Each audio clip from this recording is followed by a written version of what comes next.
Hello dear friends, subscribers and guests on my channel. In this video I want to show and tell you how to add recovery contacts on iPhone in 2024.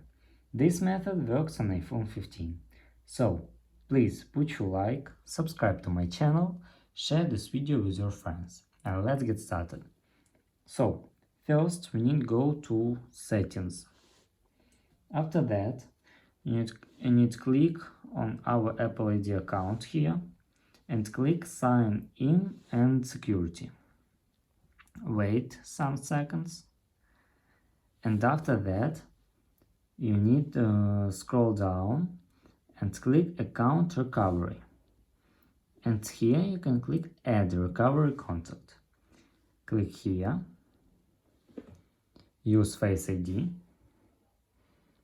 and now you can find your contact to make account recovery, for example, and choose and click add. And that's all.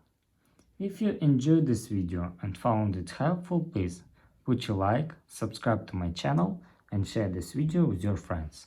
Bye bye everyone, see you later.